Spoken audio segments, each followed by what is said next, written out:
We all come from different aspects of the International Long-Term Ecological Research Network or the European Long-Term Ecosystem Critical Zone and Socio-Ecological Research Infrastructure. That's a long name. Now I'll call it LTSER from here on in. And really what we wanted to do today in the context of the PECS conference is to show how we're trying to implement this discipline of or approach to doing research, social ecology across different venues from today we have from Taiwan and to several sites in Europe. And really my talk, which will begin, talks about the difficulty in trying to compromise between this ground up place-based research on the one hand and the desire of an international network to all do things the same way, because that whole desire kind of contradicts one another, even though there's a reason we want to do place-based research and there's a reason why we want to have coordinated action across all of our social ecological research platforms. So that was unplanned. We got this. We got this. Yeah. So I'll actually, even without the slide, I'll start. I've learned a tremendous amount about what social ecology means within the PECS or Stockholm Alliance framework. And it's very unique to the way I've been approaching social ecology for the last 15 years or 10, 15 years. So I will start by taking a cue from all the other speakers that I didn't plan and just express also how grateful I am for the co-collaborators who helped me produce the information that I'm going to present today, and for the opportunity to present in this conference. Okay, so in the last 5 years in particular and 10 years in general, I've been tasked with bringing the subject of social ecology and the approach of social ecological research into our European research infrastructure, the one that I told you the title of before. So my experience has been not only as a researcher, it's actually been primarily almost at an administrative position, where I'm trying to understand and set criteria and coordinate between all of these disparate groups of people who are doing social ecology research on the ground all across Europe. So what I summarized my experiences, and that's what I'm presenting today, the summary of my experiences. I did a little search on ChatGPT for what might be a good title for the kind of thing that I'm trying to talk about, and ChatGPT suggested this.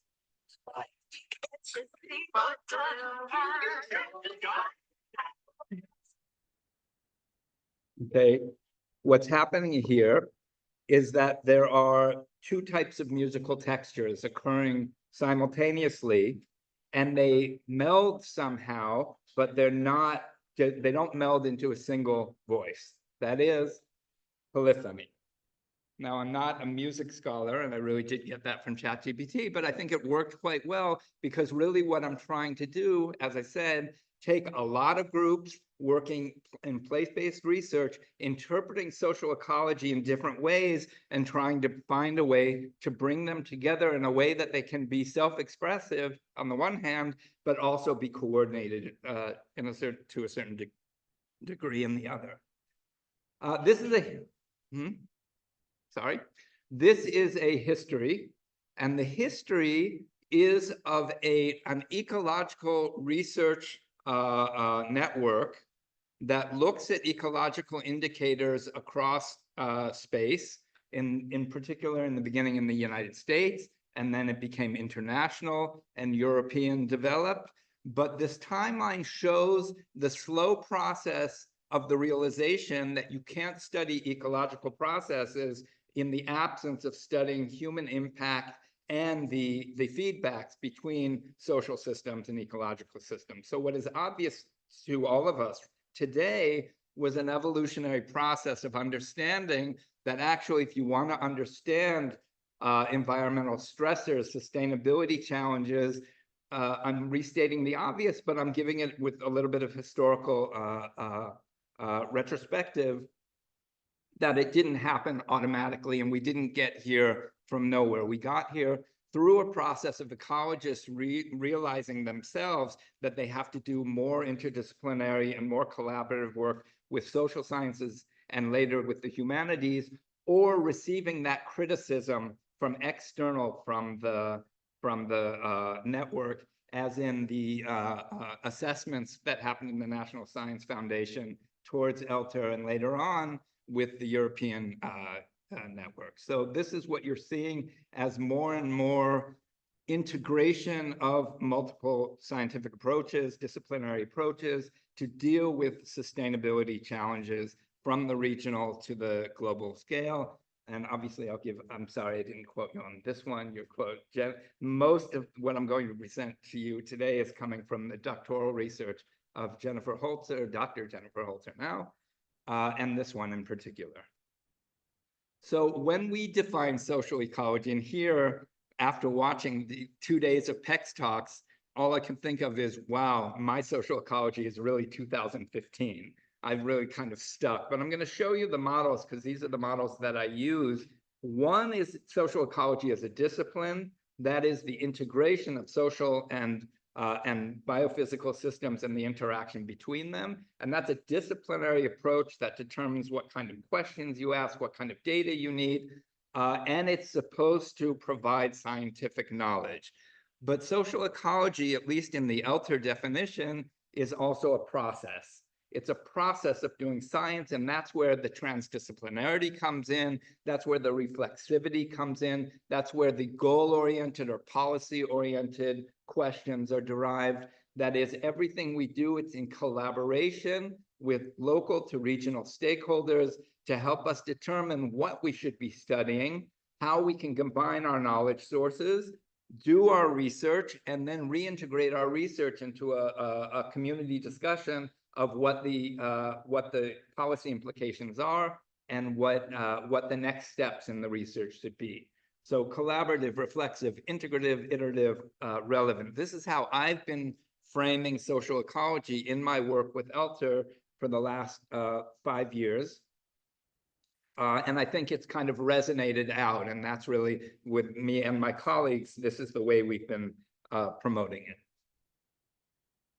So this perspective is expressed in what's called socio-ecological research platforms, LTSER platforms, and they are landscape scale research sites where these qualities are expressed. One, they're place-based laboratories for transdisciplinary research. They use the landscape scale in particular, and it's supposed to be supported by empirical data. So this is how we've been defining these. Now, they developed over the last 20 years, since around 2006, for the last 20 years, all across Europe. In fact, I have a map of the currently functioning socio-ecological research platforms. We've even done gap analysis to see whether we're covering the entire gradient. Sorry, what happened? Oh, I put a new slide in my version and not in yours. We also did a gap analysis, sorry, where we realized that there are some areas, particularly in Northeastern Europe, in the Scandinavian countries, in some in the Iberian Peninsula or in the Mediterranean region, where we're lacking platforms. So we've done this kind of gap analysis to make sure that we're getting the entirety of the socio-ecological gradient across Europe. But then something changed.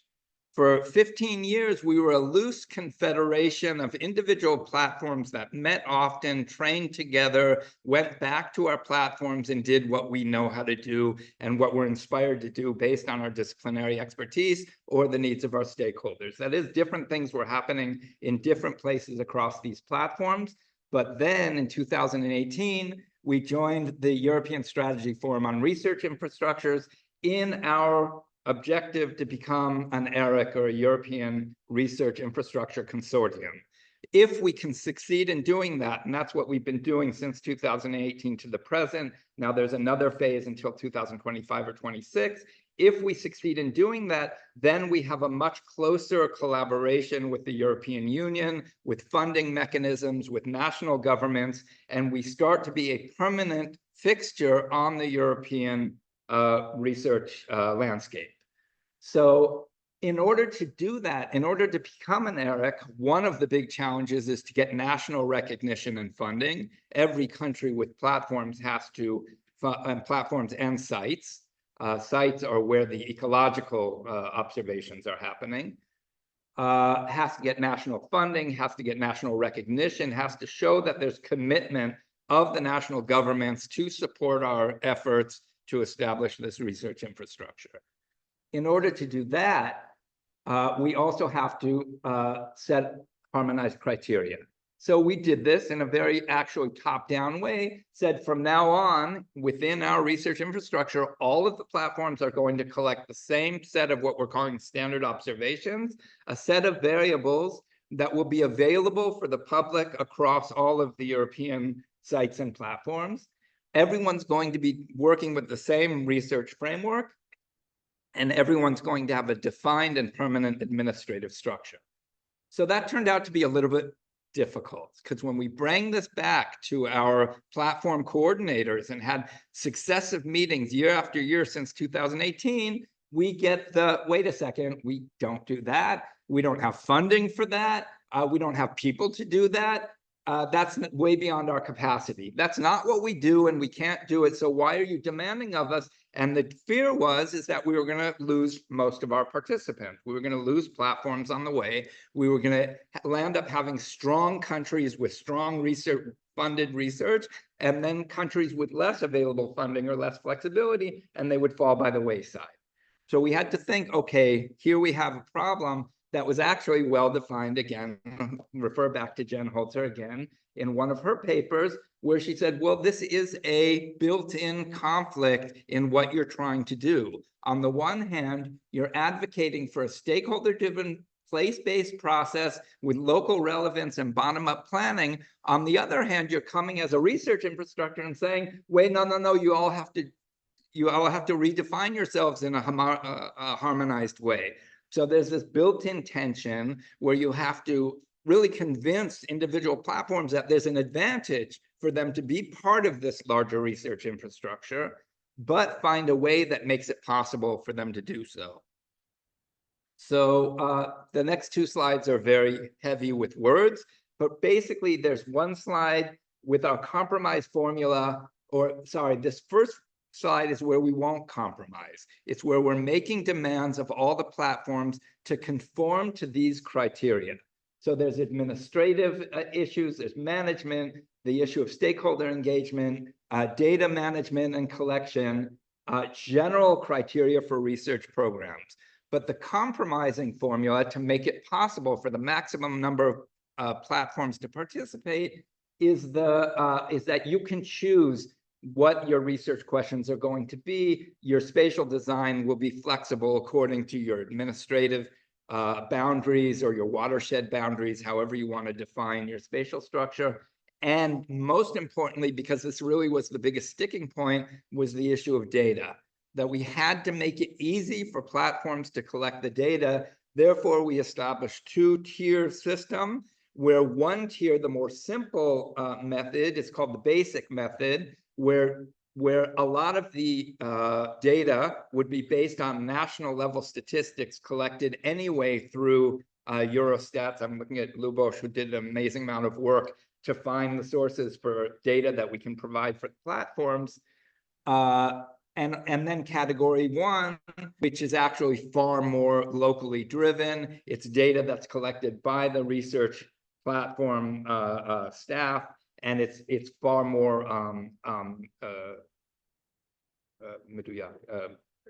precise and accurate. Thank you. So that was our compromise. This I'm just showing because if anyone's interested, I don't know if is Manuel in the room? Manuel Pacheco? Okay, because he's actually one of the big experts on socio-ecological observations. Friend of yours, colleague? Okay, So I would actually like to have had him look at this list and say, well, I think this or that. Eventually, hopefully this list will get to him. But this is our standard observation list for the social ecological sphere. It doesn't include the hydrosphere, the geosphere, or the biosphere. We have a set of observations for each one of those spheres, but this is after a long discursive process. These are the variables that we've finally arrived at. This is what we're moving forward with, and we will have expectations that all the platforms will collect it. And why, again, for that advantage of being a research infrastructure that can do comparative research across social ecological gradients in all of those 80 or more platforms across Europe. So that's the inspiration. And I'll leave it at that. I think my timing is up. And that's my lab. This is a nice kind of product of one of our discussions within an individual platform of what types of concerns a platform should have when developing. And if I could encourage you to read 3 articles on this subject, if you are interested, the one by Manuel Mas was actually work that was done in 2016 that I think Kinga was a co-author and Ľuboš was a co-author and I was a co-author about how LTER and PECS could maximize the win-win collaboration between those organizations. And unfortunately, I haven't progressed on that. I'm looking for ins on how we can strengthen that, primarily by encouraging PECS researchers to utilize the research infrastructure, the human and the intellectual infrastructure that we're setting up. Thank you for your attention.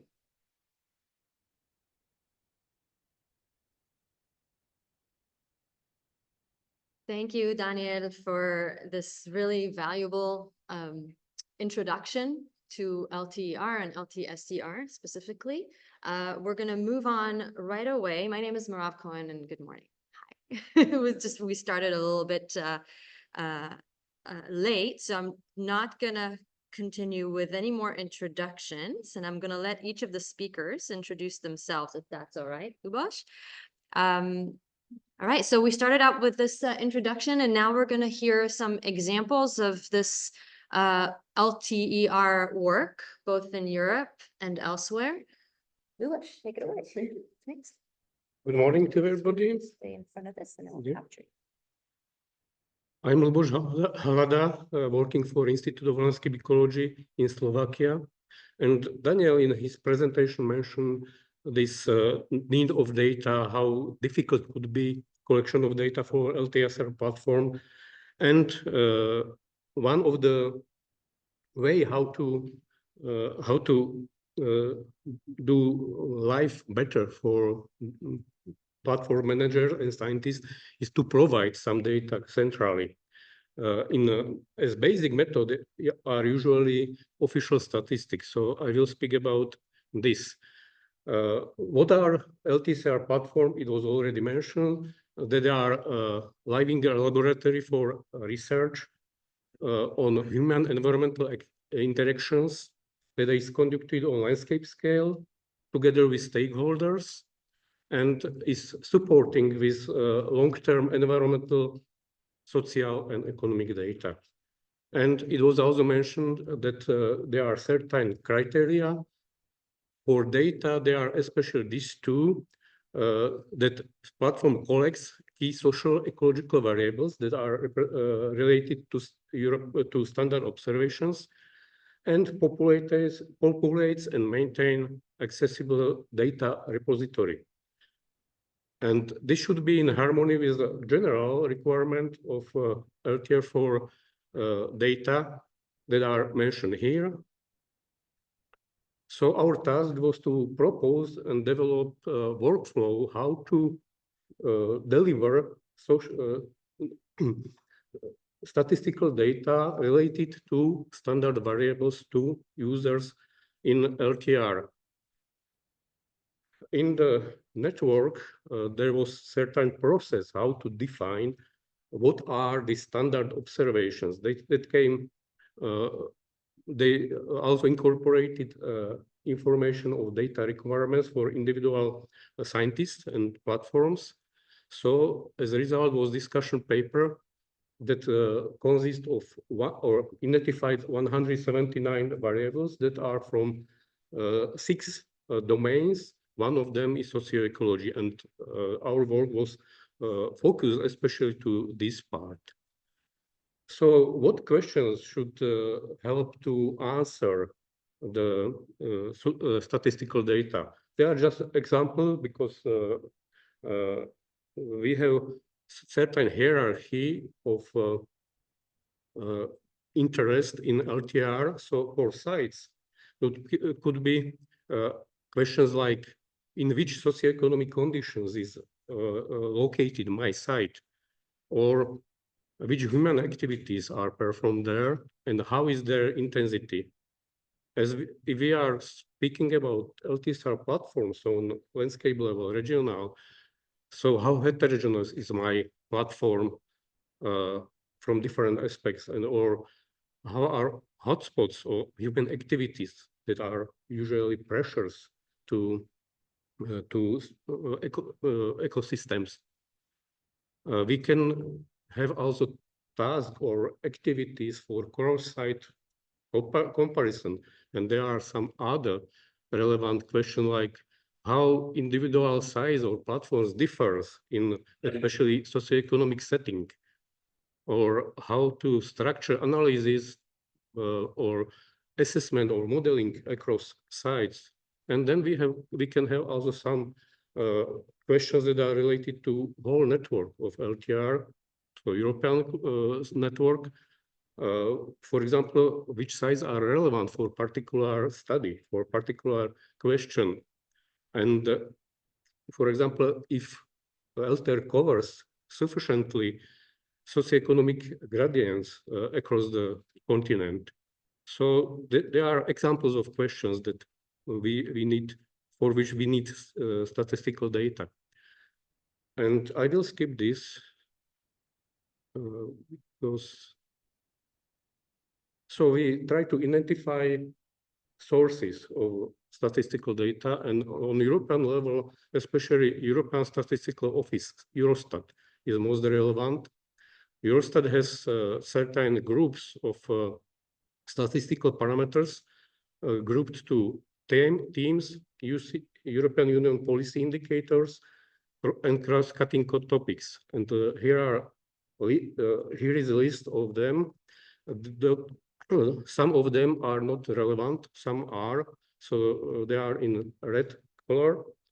So we focus our study especially to these groups of parameters.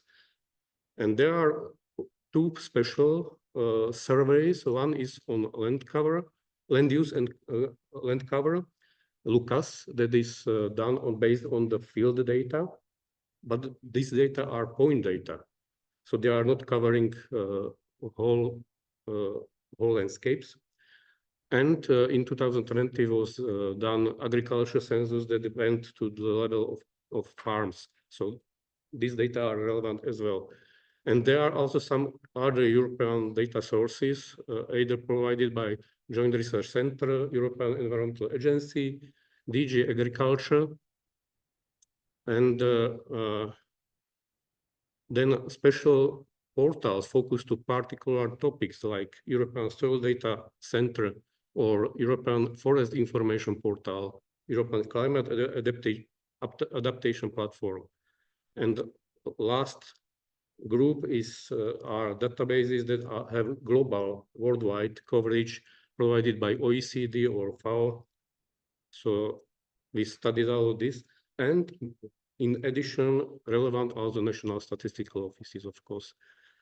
So here is a result of our analysis. We found 102 datasets that are related to 43 standard observation variables.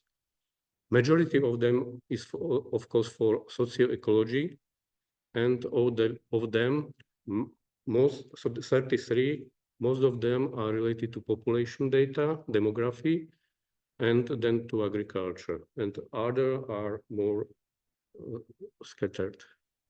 So with each dataset, we provided metadata for further use in the workflow. Here is an example for one. So we provide the standard description for each data set that allows further work with data. And our task was to propose workflow. And this is a workflow that is general for all LTR activities. So we needed to find a way how to be compatible with this workflow. And we propose something like this. On left side is related to data. So after identification of what is needed and what is data source, there are identified two ways. Either we have data repository directly in LTER dataset, or we are using original source as using AP, so query definition, and this data that are selected should go to data labs and provide outputs.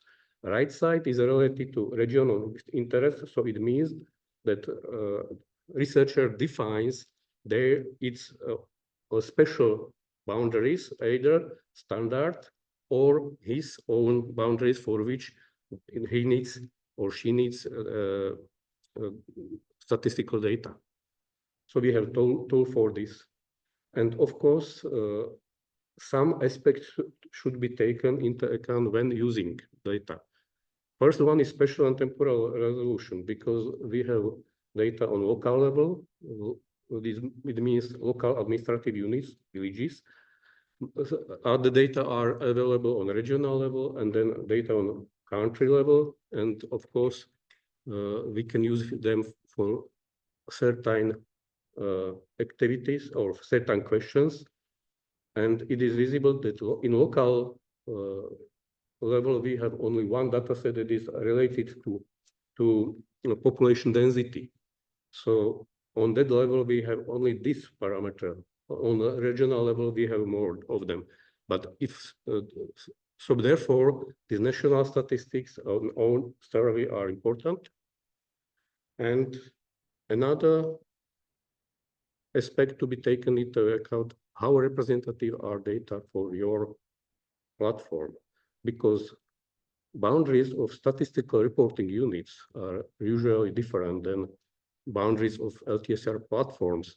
You can see here this blue is boundary of area of NUTS2 region, so on the level of county or larger, and platform is inside. So this is good location, but it is questioned if data for whole NUTS region are representative also for platform. And for this you need local knowledge of platform manager. And inside of the NUTS2 are NUTS3 regions, and some of them are relevant because are located mostly in the platform. Some that are in red are not relevant because are only partially. And in each platform, the situation is different. So, and what is necessary to take into platform are in the account when working with statistical data is also the data needs could be modified by platform itself because of focus of the platform, because of the interest of stakeholders and so on. So in conclusion, we have statistical data for 43 parameters. These data portals are described and metadata provided. And now we are developing service how to deliver this data to user. And this will be part of LTR service portfolio. But for use of data, it is necessary to take some restrictions or some conditions. Thank you.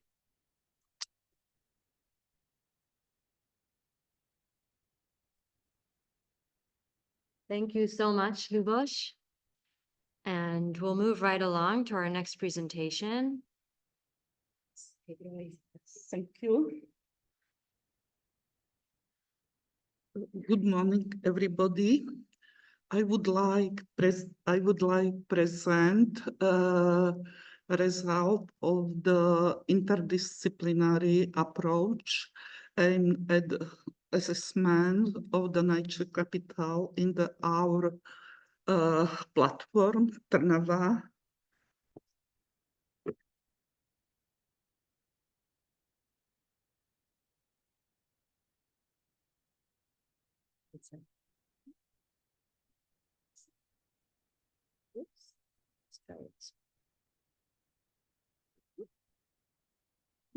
Don't work. No, Sorry. it's okay. It's not you. Here, now Yes. it's gonna work. So yeah, you can go.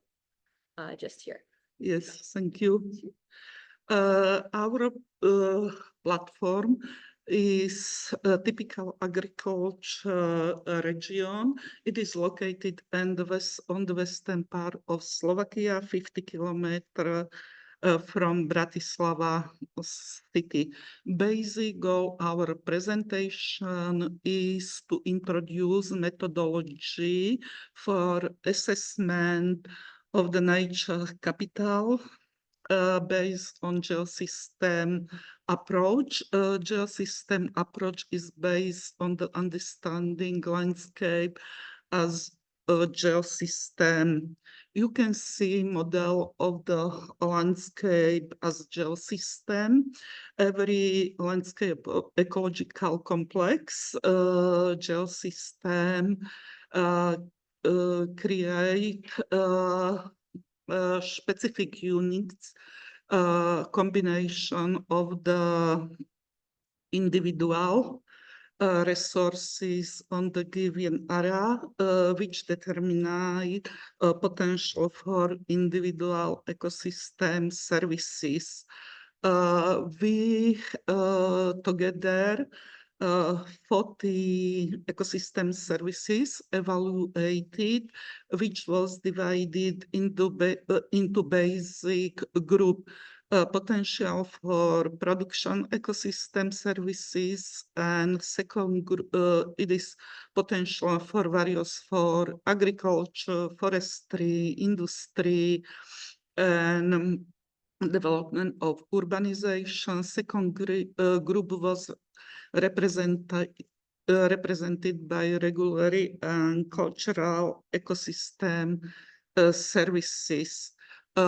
For evaluation and for determination of the nature potential for individual ecosystem must be based on the whole approach, evaluation of the all components of the landscape. First step, it was selection of the properties of individual landscape component.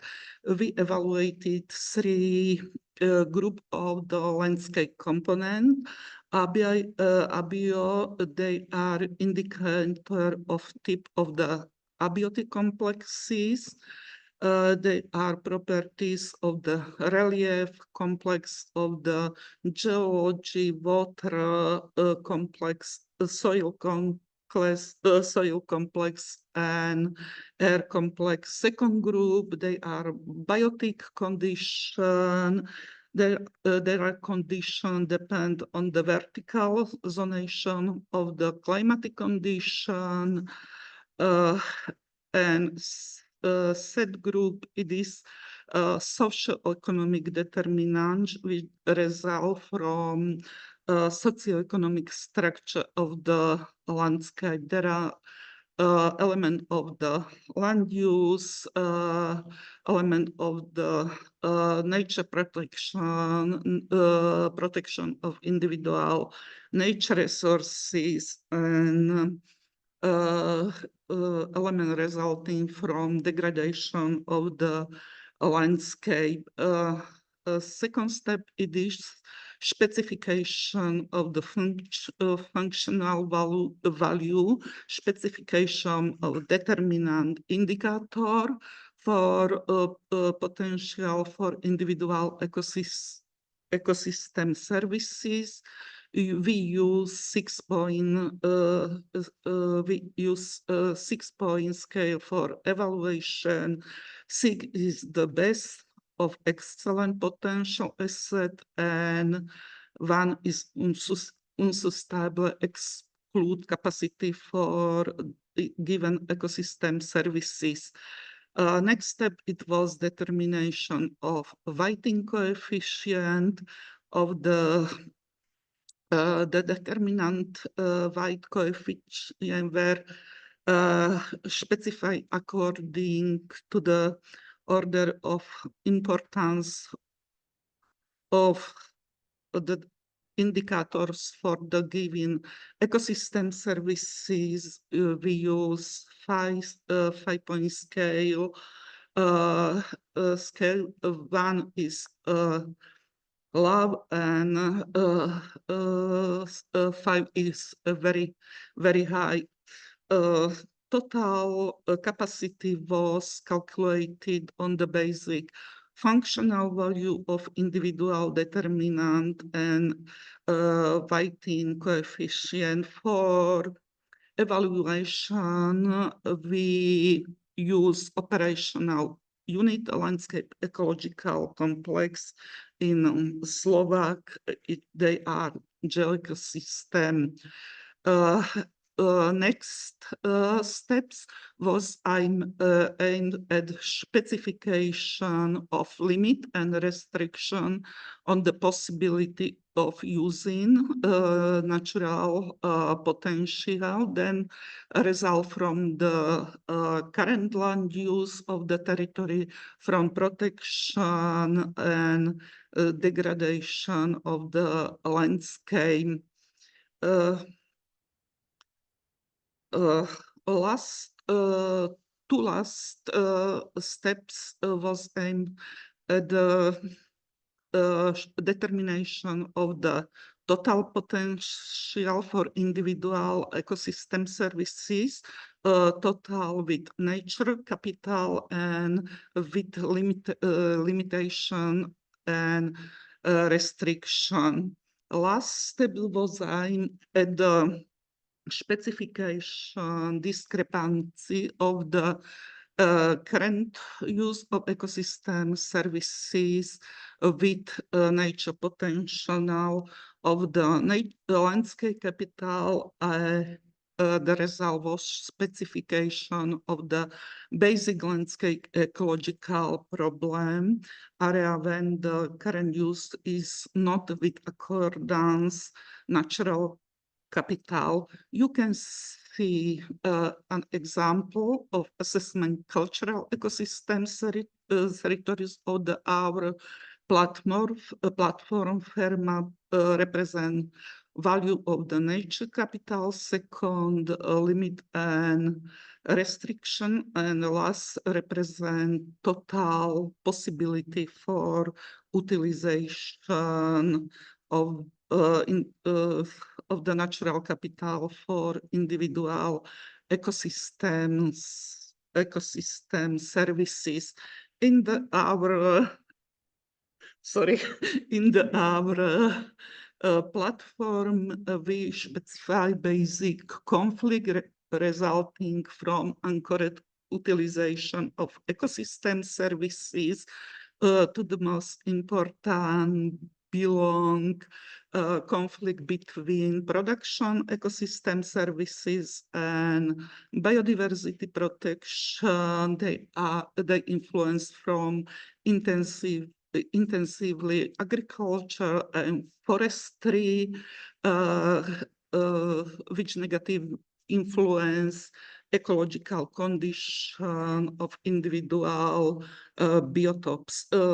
Big problem is conflict between wood protection and recreation, because intensive logging is limitation for development of the recreation. And next problem, it is conflict between agriculture production with protection of water resources, because our platform is very intensively agriculture utilized area we marked of the increased concentration of the nitrates and heavy metal. And last big problem is conflict between development of industry and urbanization.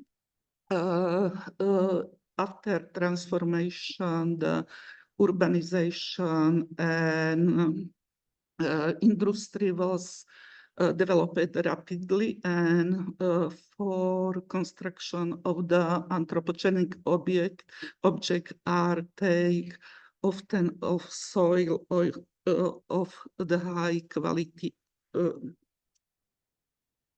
High quality result was proposed for optimal land use for effective utilization of the individual ecosystem services. Now we plan to discuss our proposal with basic group of the stakeholder. Conclusion, the result of project was creation of tool for special planning processes, documentation. Our tool can be applied in sectoral policies too, and other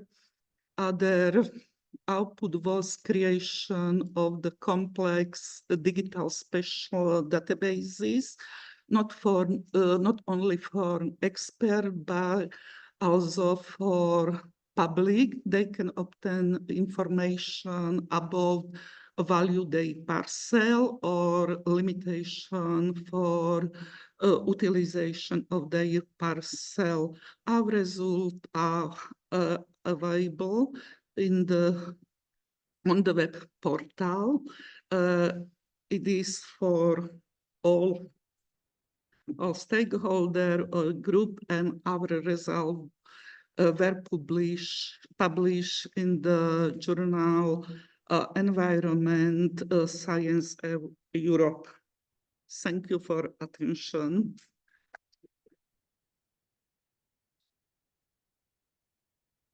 Thank you so much, Zita. That's really impressive.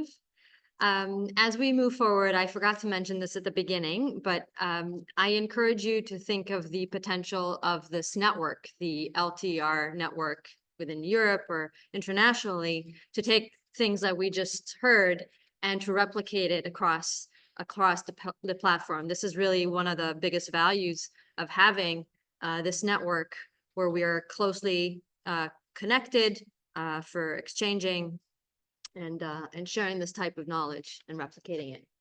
With that, Kinga. Hello, everyone. Oh, and we'll keep time for questions. So please take note if you have any questions for clarification, and we'll have compressed discussion at the end for any questions, follow-ups. I'm coming from European Regional Center for Ecohydrology, and basically we are UNESCO Water Center. So I'm going to show not how we gather data and how we just show the data, but we are very pragmatic, and if we have data, we use them for applications. And the scope of our interest are, of course, nature-based solutions, but our center developed the concept of using ecosystem properties as a management tool already in 1997, which became a part of International Hydrological Program. So basically now we call it nature-based solutions, but that's how we used to work for a couple of decades already. As nature-based solutions are viewed as those which are to meet a lot of requests and provide multiple services to multiple aims, it's important to apply this whole ecosystem approach to learn exactly what is your source, what is your resource you can use. And here we use hydro, bio, geo, and atmospheric research. Then you need to transfer the service, which in case of NBS is in principle regulatory. These are regulatory ecosystem services. You need to transfer them from a size of high capital and low demand to size of low capital and high demand. And for that, you need applied sciences, but you also need hybrid approaches. So you equally need biotechnology and technology, ecosystem engineering and engineering. And then when it comes to implementation of NBSs, this is really socio-ecological challenge, because for NBS, for nature, you need water, you need space, and you need time. And usually we apply those solutions in locations where water is scarce or polluted, space is limited and expensive, time, well, people are not patient to wait, and societal choice is really needed. I'm working on 2 platforms of central Poland. This is the city of Łódź, LTSER, and Pilica River. But simultaneously, this is a map of ILTR sites and platforms. But simultaneously, as I said, we are part of UNESCO International Hydrological Program. So our sites are also demonstration sites for eco-hydrological solutions. Our platforms are connected, and they are connected with transfer of ecosystem services. These are provisioning services from the Pilica River to the city of Łódź, but also cultural services in the same direction. Working with water management in general means that you are facing wicked problem, and most probably you know already characteristics of this problem, but just to remind you 5 major features. This is value or conception conflicts. This is knowledge uncertainty. This is no definite solution, because usually problems evolve much faster than your solutions. There is no immediate or ultimate testing for different reasons, but usually the problem is multi-layered, and there is no right to be wrong. And in case of water resources, I don't know society or community which would agree on losing water because of quality or quantity problem. Working across ILTR sites globally, we manage, we have a bunch of people led by Patrick Bougeron. We managed to distinguish 4 different nature management patterns. It was interesting because we found that there is adaptive management whenever we have high natural capital, and you can just navigate through it using bits and pieces of ecosystem services. Then we have reactive management, still high natural capital, so you can handle with a little bit of chaotic management. And then majority of countries present here, I guess, fall into band with management. We focus on several ecosystem services, and we neglect, or we do it at the cost of the others. And there is still high reliability management issue in very heavily destroyed or very harsh environment. You focus on very few ecosystem services, but you cannot fail to deliver them. And then you move across this axis from high natural capital to high organizational capital. If you fail with natural capital, you need to compensate it somehow. From high ecosystem integrity to organization integrity, and so on. But if you look at any gradient you work in, like our LTSER platforms, then you will find out that this stretch of different management approaches also applies here. So in areas where you have high natural capital, low demand for ecosystem services, you use this self-regulatory adaptive management.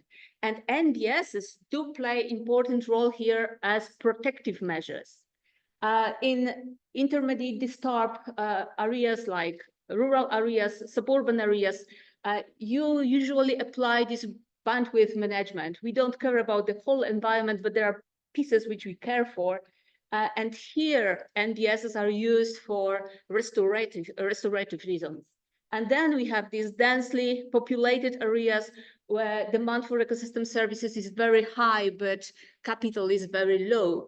And usually, I think we use high reliability management there, and nature-based solutions are interesting there because they simply enable nature to come into the city and to settle there. So these are 3 different functions.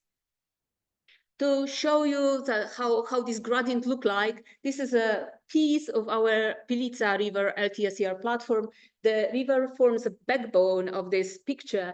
So what you have At the uppermost part is the reservoir. In the middle, you have a small town. So what you can see, we just mapped how many ecosystem services are delivered by different bits and pieces of the floodplain. And you can see by the numbers how the small town sucks ecosystem services from the surroundings. And what you can also see is that provisioning and cultural services are a little bit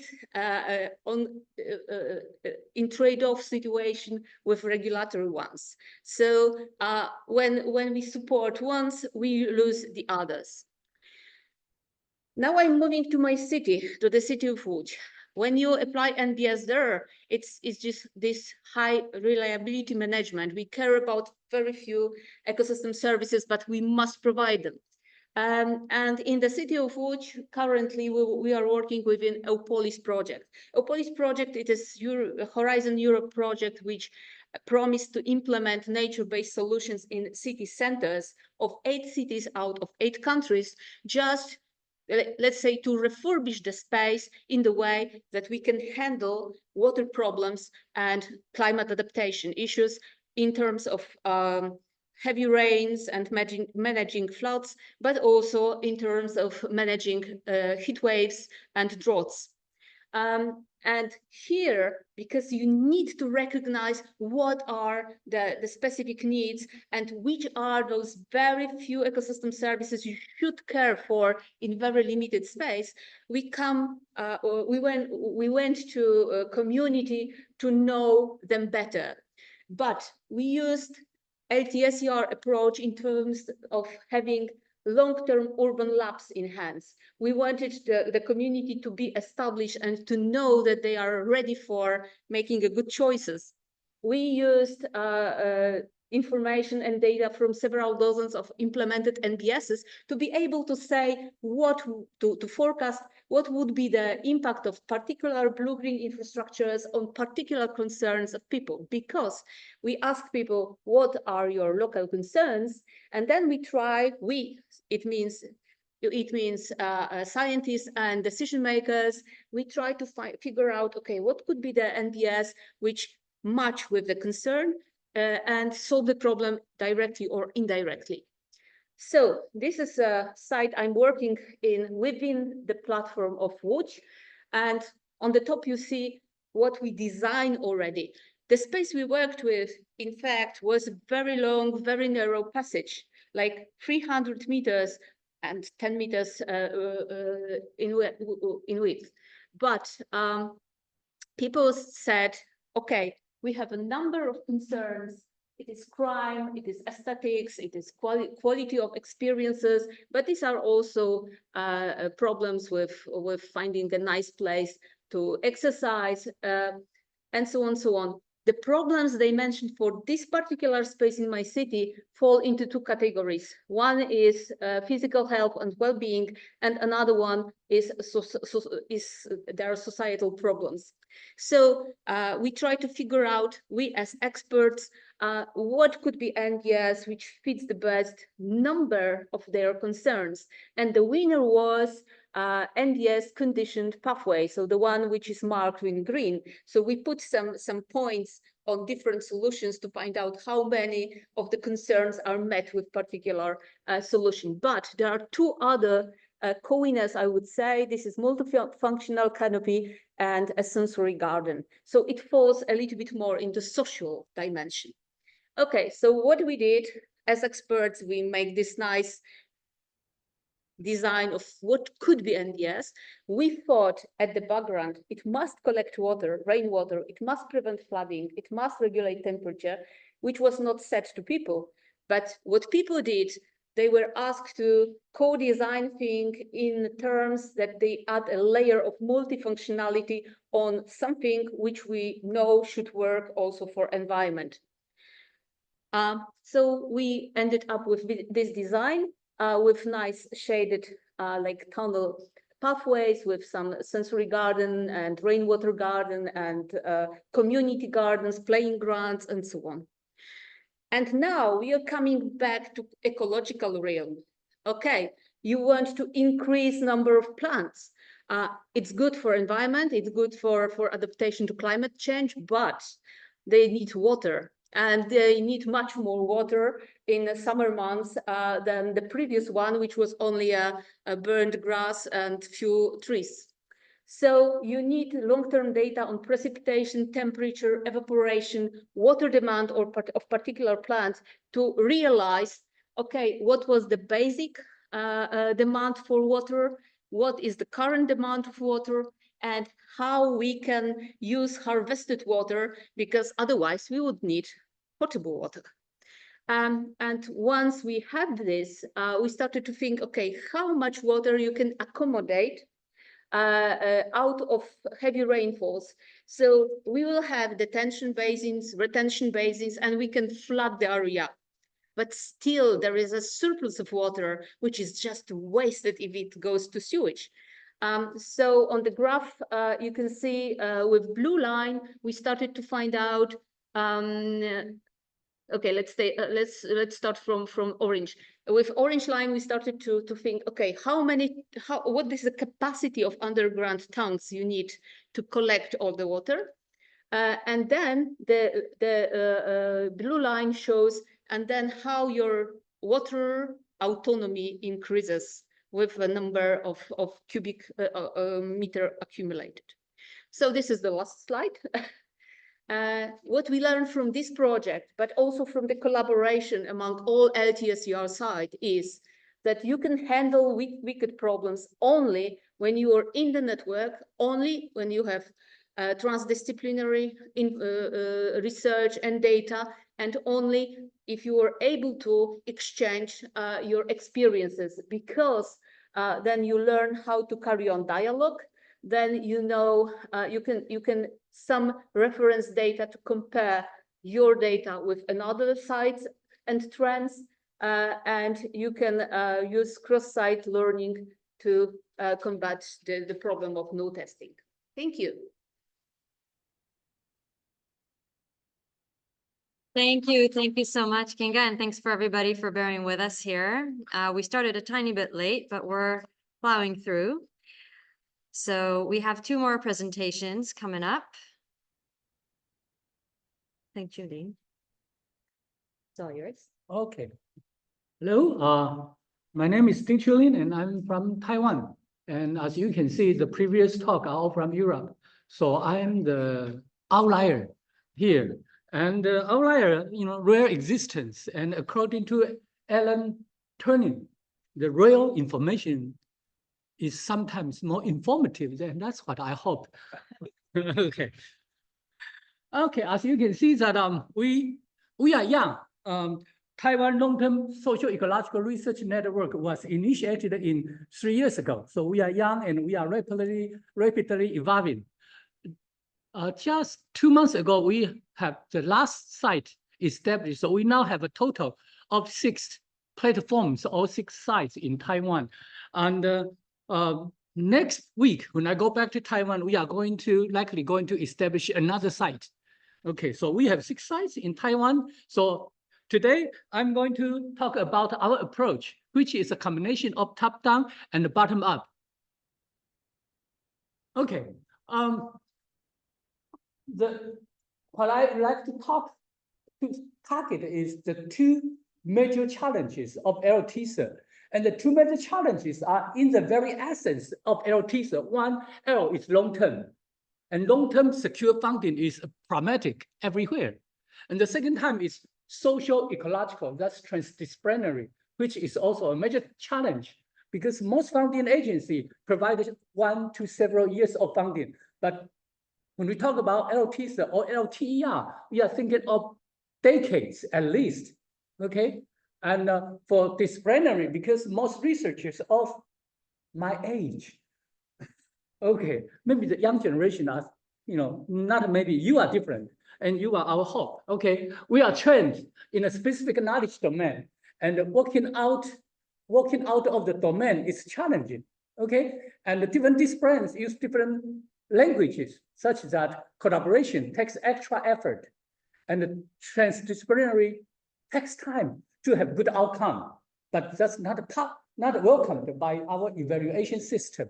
Okay, and the most evaluation systems are evaluated by scientists used to work on domain knowledge.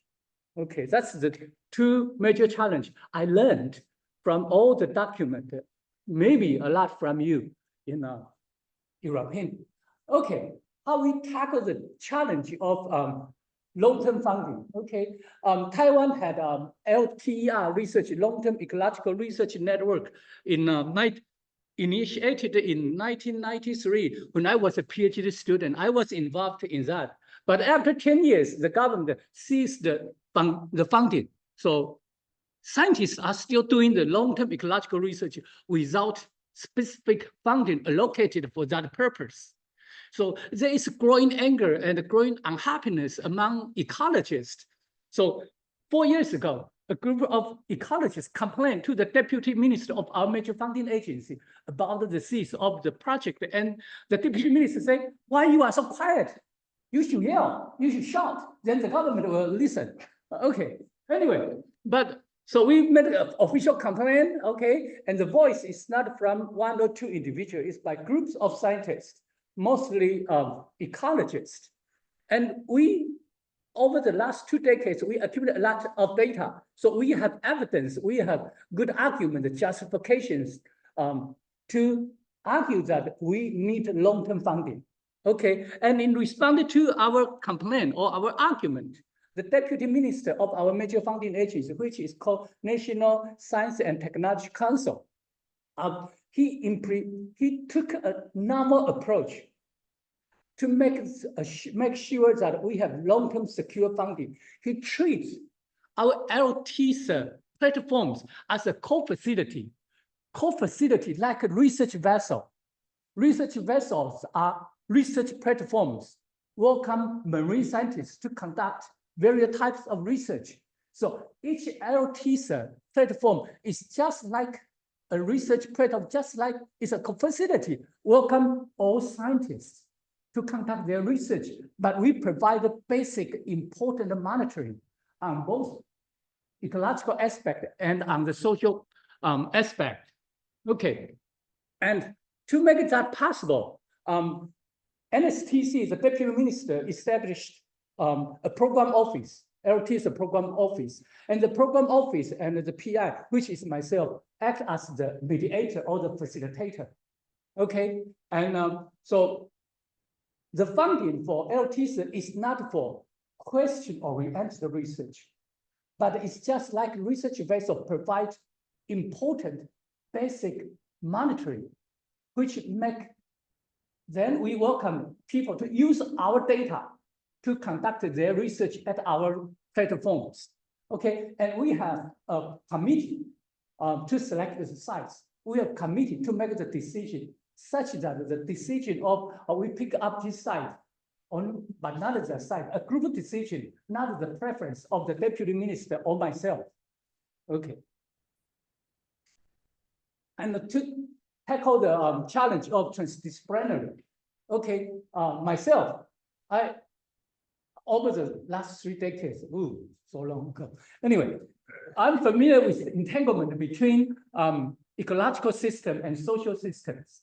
Okay, the longer you stay in the ecosystem, the more you understand. If you want to have full understanding of the ecosystem, you need to know the social aspect. You need to know the society. You need to know the people.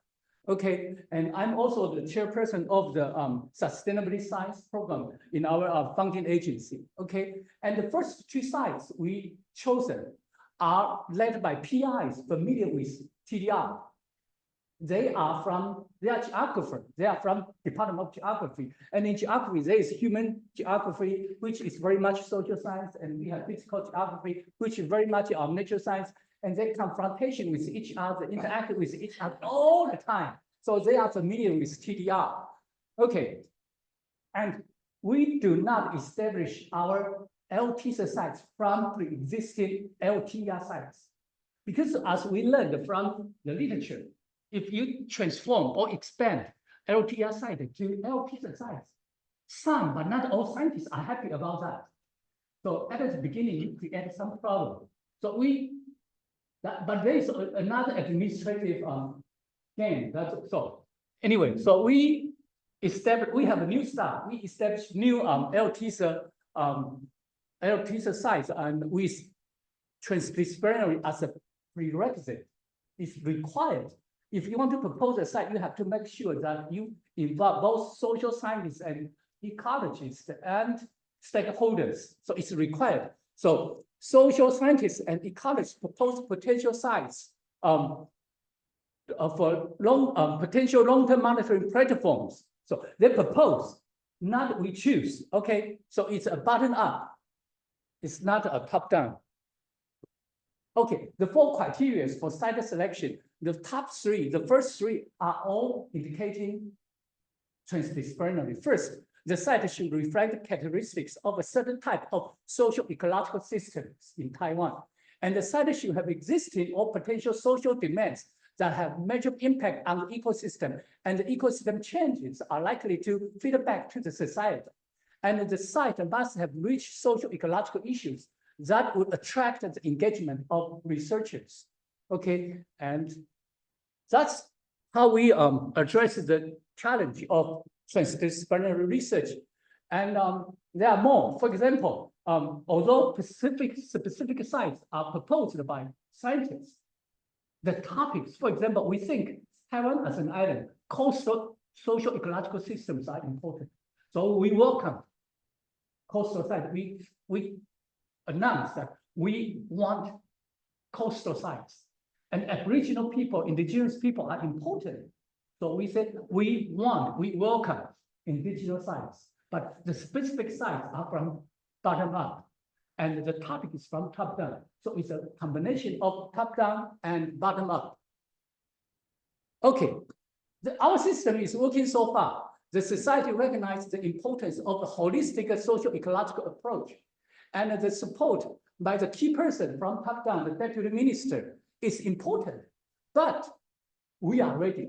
The scientists are ready for TDR. Okay, and not just we are ready. I think our society and our NGOs also welcome LTSER. That's what I learned over the last 3 years. And if change in the administration system, a new minister may not like the system, but removal of core facilities such as research vessels, such as our platform, requires strong justifications. Unless for some reason this new person hate us so much, but I could not think of any reason why he or she dislike us, then it's difficult for she or him to remove this core facility.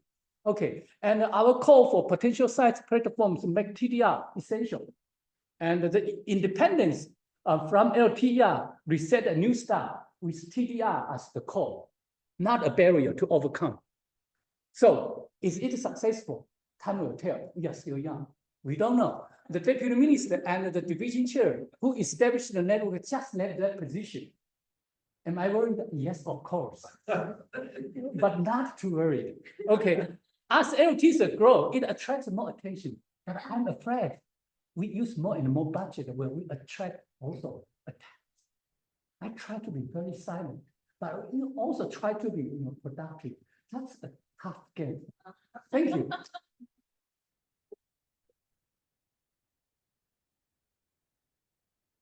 Thank you so much, Chu, keeping us high on energy at the end of the session. All right, so we had a really interesting arc here, right? We started off with Daniel's introduction of what long-term ecological research network looks like and how the social components have been introduced to it, right? And then we heard some examples that are local about how these sites operate and what kind of research they do. And then we heard from Chu, who gave us an introduction about really the administrative ins and outs and the challenges, the very pragmatic challenges of setting up this type of network in his region, right? So what I would attempt to do now, in the little time we have left, is to give you an introduction of what really excites me personally in working within this network, and that's the comparative type of potential that this have, okay? So I'll give you a spoiler. I'm not going to show you the results of the comparison because it's still in the works, but I'm going to show you what I'm working towards and a little bit of a snapshot of initial results. So hi again, my name is Merav Cohen, and I research what makes social ecological systems more resilient. Specifically, I examine resilience theory through the global disruption of COVID-19. I forgot to mention this, of course, I'm very grateful for the support of these contributors mentioned on the screen, and of course the funding support by both LTSER and ILTER. Our research question is, what social ecological attributes can strengthen or weaken a society's resilience in the face of a major unknown and unpredictable crisis? But before diving into the question, let's just make sure we're all talking about the same thing, because resilience is very much a slippery concept. So our working definition is that resilience is a system's capacity to cope with disturbances without losing most of its existing defining functionalities. Okay, and resilience is often research with regard to a particular place and a particular disturbance, right? So for example, the resilience of rice fields in Thailand to flooding, and that would be assessed in a particular year, for example. Or the resilience of native population in Alaska to climate change, okay? Resilience of what to what? If there are any resilience buffs in the audience, you probably heard this before. But there's been a growing body of research that aims to generalize things. So to better prepare us for the unknown, okay? Not necessarily flooding or climate change, but to unknown crisis, how can we generalize these principles? What makes us more resilient? And these can refer both to the structure or the composition of the system, like diversity or connectivity, to stores of its components, like reserves, social capital, and of course, to competencies of the system to carry out particular activities like learning and innovation. And I don't have time to dive deep into this, but these are the principles that I chose to focus on based on the review that I conducted of the relevant literature that each piece of literature set up a different set of principles. Some of them overlap, some of them don't. If you're interested in this, if you're a resilience buff, talk to me later or stay tuned, because this is a publication in the works. But basically, I chose the ones that are most established in the literature just to continue on a solid footing, because there are many resilience principles out there. So my work addresses two main gaps with regard to these resilience principles. The first is really identifying COVID-19 as an opportunity to test these principles across multiple locations, right, for a crisis happening simultaneously. This is really unprecedented in our time. And the second is identifying that resilience research traditionally was focused on the ecological part of the system, okay? But we chose to truly encapsulate human society as a component within the single holistic system and focus on the impacts to society. So if you were here for the keynote yesterday, how we want to go beyond this duality of social and environmental being separate components interacting, but really understanding them as one holistic system. So we're looking at how we organize within the space, how we interact with our environment, and how we use the resources, and how may this influence how we experience the crisis. So with this question in mind, we're basically asking, did these principles play a role in how we experienced COVID-19? I'm gonna let this sit in for a second. Did these principles play a role in how we experienced COVID-19? So we're taking a deep dive, and I'm going to show you how we did it, into the impacts of COVID-19. And we ask, can we infer these principles coming out of the narratives of how we dealt with it? All right. To answer this question, we are conducting a comparative study of 3 locations, 3 diverse social ecological platforms, as it was described here by the people before me. Long-term socio-ecological research platforms. So while this research does not demonstrate how we use long-term data series, but it does show you how we're taking advantage of infrastructure on the ground, right? So this really enabled our affiliation with these networks, enabled us to collaborate with established research teams, to tap into data, to their knowledge of that local area, to their long-time relationships with stakeholders. That's something I would not have been able to do on my own, right? So this is established research teams, and they really helped us to translate the work and also to contextualize it for each of these locations. And that might look a little different, as you may imagine. So a brief overview of the process. I'll go briefly, very quickly through this. We conducted one-on-one interviews, and then we aggregated the results, and then we reflected the analysis along with some background data that we collected back to the same participants, but this time in a group setting for discussion. And as this image suggests, the process has been completed for 2 out of these networks in Taiwan, Changhua, and in France at Zone Atelier Plaine-Val d'Estève. So a little bit more detail. If some of you are into causal loop diagrams, let me know. We basically created causal loop diagrams, mental maps to draw so we drew this with each stakeholder during an interview to identify how they perceive the local impacts of COVID, the connections between them, and possible drivers or mitigating factors between them. Our main tool for that is Mental Modeler, and you may imagine that this might look very different from one to the other. These are just 2 examples I'm flicking through, and you can imagine the challenge of aggregating. This is 2 responses, 2 people in Taiwan.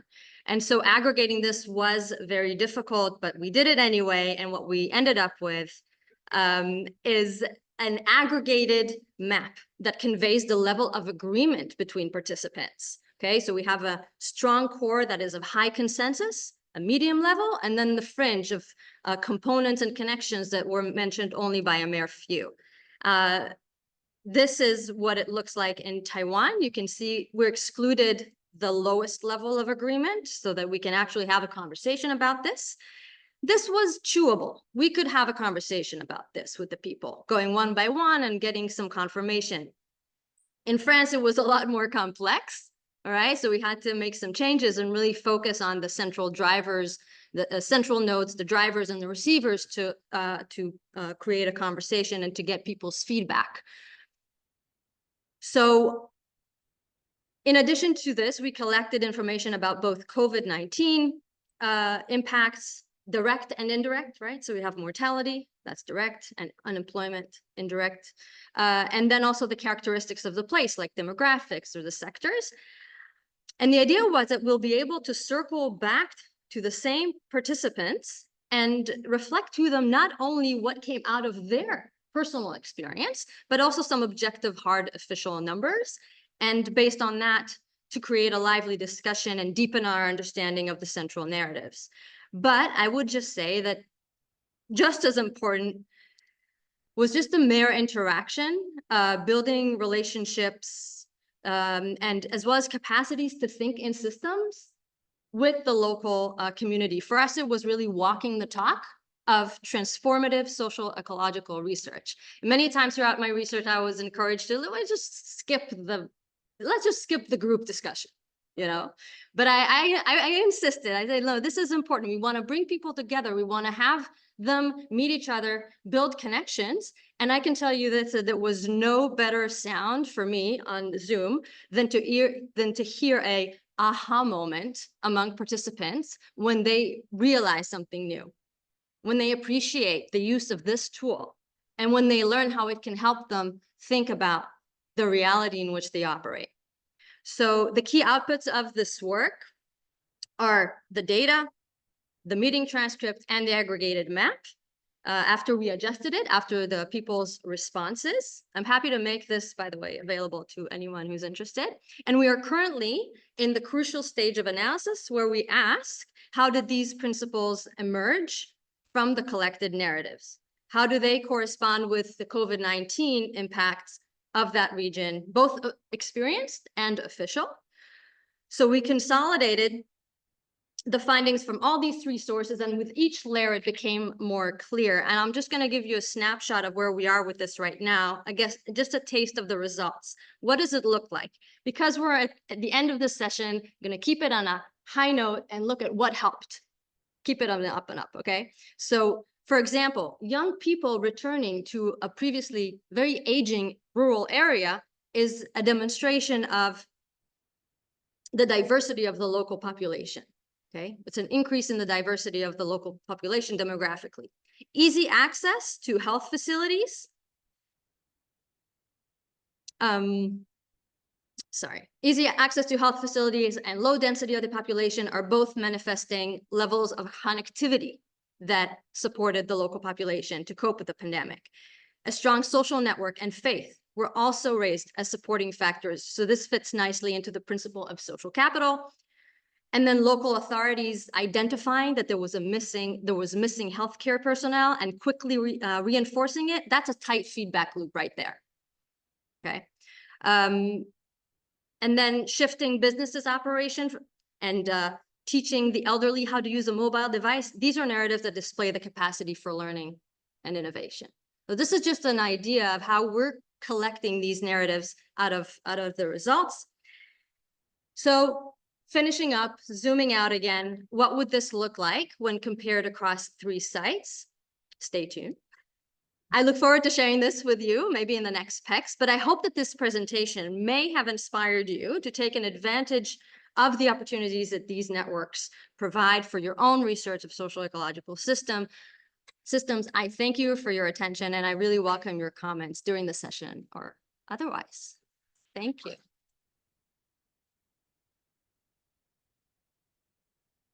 So I know that we're coming to a close. We started about 10 minutes late, and I appreciate you kind of bearing with us. There is a 10-minute break now between now and the next session, but I mean, all of us speakers are staying here, and we're happy to discuss with you. And if any of you have particular comments or a question that you want to address the room, we can do that for a few minutes, and then whoever wants to step out for coffee is welcome to do that. Does anybody have any particular question or comment that they want to raise the room? Otherwise, we can just chat informally here. This program, we're starting one of the agro-ecological research site. We're in a lot of the talks about the network level, but at the individual site level, we talk about the process of starting that. Anybody wants to share? I don't operate a particular site, but anybody wants to share their insight about how to set up a new site? How does that look like? Or a new platform for social ecological research? There you go. I can just share, I believe the city of food platform, identity platform. And in fact, it was very much strategic process.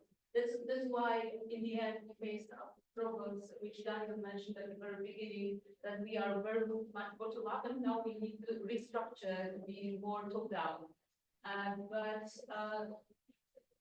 what is helpful is it's just a common challenge, something which really aggregate number of stakeholders, and that's how we started. In the city of Łódź, it was water issue, so basically we find water scarcity somehow, and disappearance of rivers. So people were just annoyed with that, and there was a lot of NGOs who wanted to do something about it. So we started very much from bottom up, and we tried to delineate the problem area. We visited the whole city. And then, because there was a general concern, decision makers joined us because they didn't want to be marginalized in the process. So it was very much from, I would say, societal point. So it was very much a running problem. And then we started to talk more about specific issues. So decision makers realized the potential to get support from science and from society. So that's how we respond. And of course, you need to have someone, you need to have a leader, someone who really devotes time, unpaid time, to bring people together and find out if there is a kind of seed funding that's for the beginning, if there are infrastructures there which can be used. So this was the process for that. And if you have any project in-house, because this is a seed funding, you can demonstrate that collaborative work. If I can take your email, we wrote a very easy startup manual out of a previous project. And I think the themes would help. You can just page through it and say. Thanks, everyone. Thank you so much for your wonderful presentation.